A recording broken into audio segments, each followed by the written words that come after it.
AI agents are a major disruptor. Learn what are AI agents with Alina Rivilis, CEO of AI Future Leaders. Understand types of AI agents and how you can use them to create business value.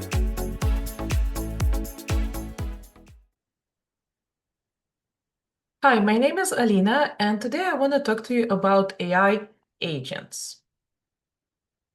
So the real disruptor in AI is actually AI agents. In 2025, we have seen a lot of hype about AI and how AI is disrupting the economy. But the real disruptor is agents that can act, that can not just chat, they are not regular chatbots, and they don't just answer questions. They actually execute and deliver results. They can be used to automate tasks. So the decade of agents, it's blurring this line between a human employee and an AI agent, so-called. And in 2026, we are going to see lots of this coming, and we are going to be having human employees working alongside with AI technology, AI almost employees. It is a huge $500+ billion wave, approximated by lots of research, that AI agents are a massive market disruptor as well as an opportunity. And those companies that are going to succeed with agents are the ones that are going to be leveraging it right now. So what exactly is an AI agent? You can think about it as a piece of software, but unlike regular code, it tends to have that core. Usually agents have got a certain task. They tend to perform and interact with environments to achieve certain goals for users or organizations. So I'll give you an example. Let's say I built an agent that writes custom emails to follow up with my customers. This agent needs to have access to memory to figure out who it talked to. It needs to have some reasoning and planning to be able to write quality follow-up and content. It needs to have interactivity with systems because I might be using a CRM system. It needs to be able to adapt to the nature of my business to my customers. So at the core, it has got a task. It's acting as an agent that is specifically designed to follow up with customers by email. Now, I also have another agent to validate the first one, and even a third agent to translate this content into many other languages, because my customers might be speaking different languages. So key attributes of an agent. They tend to be LLM powered. So they tend to have access to large language models, and they use this to manage workflows execution, to make decisions and recognize when a workflow is complete or not. They also might get access to tools. And we're talking about tools, we're talking about access to maybe search systems or other technology, depending on what needs to happen. In my example, my agent has got access to a CRM system, and the way it communicates tends to be through APIs and integrations. So the evolution of these AI agents, for those of you that are curious, we started with rule-based systems, an agent that might be predefined based on some sort of logic. If this happens, do this.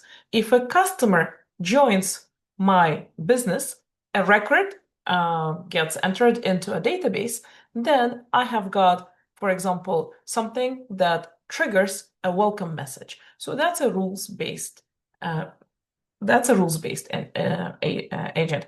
But now let's go a step further. Machine learning powered agent. Well, I also have got a customer segmentation where I segment and group my customers into like segments. I have got those that are amazing customers, spend a lot of time, a lot of money with my business. And then I have those that I would like to nurture and grow that are maybe new to my business. Based on this segmentation, I might be customizing the way I speak to my customers based on their segment. I might welcome those that are new, or I might maintain and grow and offer additional coupons and discounts to those customers that are existing and very loyal customers. Now, we are now at the LLM-powered AI agents, those with access to large language models, and they could respond in human-like responses, understand human language, and we can leverage these, for example, to develop custom content. Now, the next level is autonomous AI agents. Now, those don't have the human in the loop, and they might take action on themselves autonomously to make independent decisions to operate across multiple environments.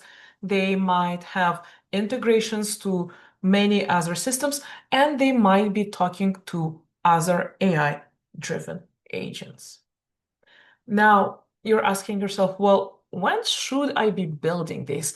What requires an AI agent? And maybe I don't need an AI agent. I mean, what makes it a good idea and a good use case for an AI agent? So when you have complex decision-making workflows that require nuanced judgments, you actually would want maybe the human in there. You may not want to have an AI agent where you need that human touch, that human intervention, and that complex decision making. Also, when you are talking risks, if your agent is going to be introducing risks, then just don't go there. Now, if you have got difficult to maintain rules or unstructured data, again, it depends as to when you're going to be creating an AI agent. For those use cases where you have got something that's repeatable, a process where every time a customer joins, you send them a welcome message, but you want that message to be more customized and more tailored. Now that's a good use case for an AI agent. Or when you need to talk to your customers in multiple languages and you're okay with the out-of-the-box language translation. So here's an example of some AI agents. Rules-based, your thermostat, for example, that's a rules-based agent. If the temperature in your house becomes over a certain threshold, the air conditioning turns on. If the temperature in your house becomes cooler, well, then heating turns on. A very simple rules-based agent. There is no memory, there is no complexity to this. It's just a simple reflex-based rules types agent. Now, for more complicated, such as navigation systems or a delivery robot, that is a bit more complicated. It's goal-oriented. It seeks goals. It plans actions. Now, multi-agent systems, when agents are working collaboratively, let's say one is writing the email, the other one is validating the quality, another is translating, that would be a multi-agent system. Or a utility-based one. So dynamic pricing algorithms that optimizing the next best action and relevant actions downstream. So AI agents need clear context, and the way that you're going to be talking to them is through prompts. Your prompts become features for this agent, and the way you're going to be communicating is actually writing in plain, natural English or in another language. You have to actually say the instructions to your AI agent. What's your output style? What's the writing? So in my email example, I'm going to say, well, you need to write in a natural, plain English. You have to be professional and concise. You need to avoid complex language. And maybe you need to take some sort of changes and actions to my database. So how do you select the right large language model to power the AI agent? As you know, there are thousands of models out there. There's open source, there's closed source, free models, expensive models. You have got things from Anthropic, you have got from OpenAI, you have got the GPT models, you have got models that are very small that you could potentially even download and host locally. You have got many options here. So how do you select the right agent? Well, not an easy thing to answer, but you would want to set up some performance baselines on your agents and the model that you selected. And optimally, you want something that makes sense for you and your business problem. And you might want to optimize for that cost, that latency, and you might be okay leveraging smaller models. You don't necessarily have to go to the largest, most expensive model out there. Here's an interesting example. It is from 2023, but I still like it. It's a fun example of two agents with two different goals put to communicate, where one is an AI accelerationist. So this agent is passionate about AI, loves AI, catalyst for progress. The other one is an AI alarmist. This one was instructed to be cautious about AI and be very skeptical. So these two agents were put in an experiment where they were allowed to talk to each other, and these started convincing each other. The idea was to see how they are going to be debating each other, and they were essentially the scientists wanted to see what's going to happen. Is one of them going to win? They were instructed to essentially have a conversation from two different points of view. It was a scientific experiment, but it did teach us about AI agents, their behaviors, and their personalities.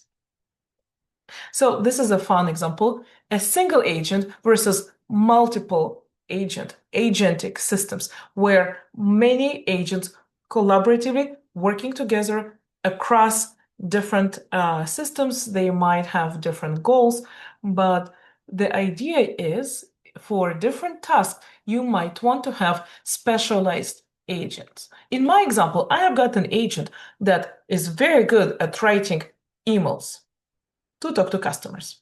And I have another agent that's extremely good at translating those emails. I did not put it all into one. I decided to separate it into two distinct AI agents, and for the purpose of optimizing their performance and their behavior. So you have got multiple also architectures. Single agents, you could have centralized, hierarchical, or distributed. Lots of research in this field happening right now that you can check out.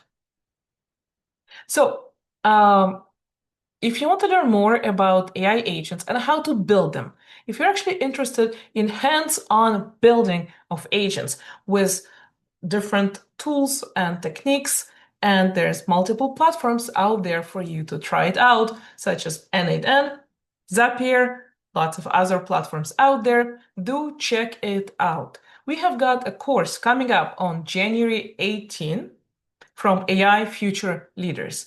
One day, no code bootcamp. AI agents, zero code bootcamp. If you're serious about building AI agents, if you want to learn more, do check us out.